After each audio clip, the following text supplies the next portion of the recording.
Many people would argue that the Porsche 718 Cayman is the sportiest sports car of its type. So surely it follows that the sportiest version of the sportiest sports car is, well, pretty bloomin' sporty. We've come to the Knockhill Race circuit in Scotland to find out.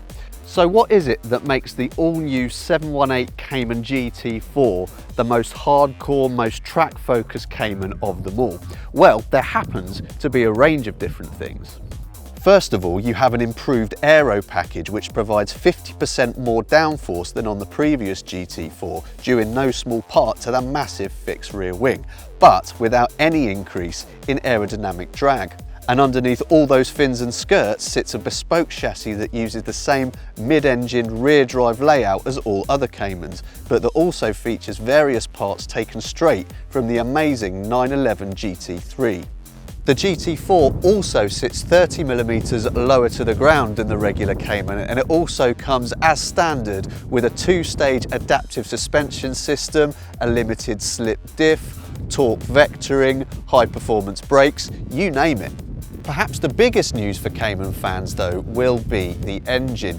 You see, when the 718 came along and replaced the old car's 6-cylinder engines for 4-cylinder ones, there was a massive hoo-ha because the new engines apparently didn't sound fruity enough. Well, with the GT4, the flat 6 is back, and it's a naturally aspirated version of the 4-litre unit found in turbocharged 911s. It gives you 420 horsepower, and that makes it good for 0 to 60 in 4.2 seconds and a top speed of 187.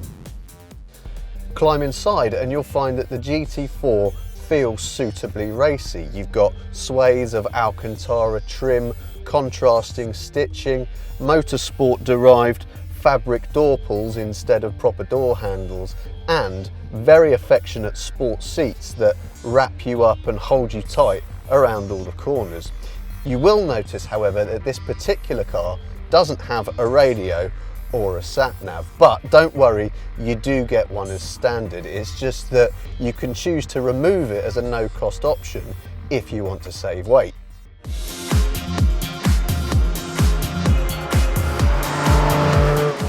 Now, unfortunately, we're not going to be able to drive the GT4 on the road today, just on the track here at Knockhill, so I'm not able to tell you a whole lot about how comfortable the ride is. But with a car like this, who really cares anyway? It is all about the handling. Now, you'll have noticed at the beginning of this video was quite stat heavy. That's because I wanted to concentrate in the driving bit on what the GT4 actually feels like.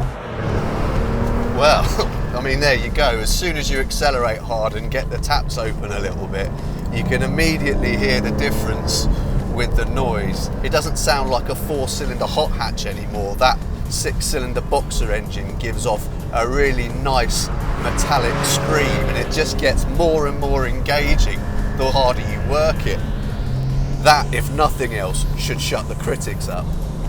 And piling on the revs pays plenty of dividends as well. It revs up to 8,000 RPM, so it's really rev hungry, and the sensation of speed that gives you is got to be said, pretty hilarious. But the thing is, you don't actually need that many revs to get going at a decent rate of knots, because it's actually quite a flexible engine as well. And to be honest, the fact that it's got an old-fashioned 6-speed manual gearbox makes utilising that power all the more engaging. And talking of engaging, this steering is something else. It's quick, it's responsive, but the really great thing about it is that there's so much feel. There's so much detail in there. You can feel what the tyres are up to, what the road surface is up to, how settled the car feels in a bend. You're just kept completely on top of all the action. And the handling, even on a challenging track like this that quickly shows up any sort of dynamic deficiency, is nothing short of wonderful. It's grippy, it's balanced, it's adjustable. And because the centre of gravity is sitting down here somewhere next to my right hip, it feels like the whole car is turning around the driver, and in a sports car, that is exactly what you want. Even compared to the regular Cayman, which is already brilliant, this thing takes precision and accuracy to another level. So the GT4 is a brilliant track day weapon thanks to its huge performance, intoxicating noise and fabulous handling. And although we can't be 100% sure just at the moment, we reckon it is going to be just as sensational on the road. If you enjoyed this video, then please show us some love with the like button, and why not subscribe to our YouTube channel for loads more videos on all the latest cars.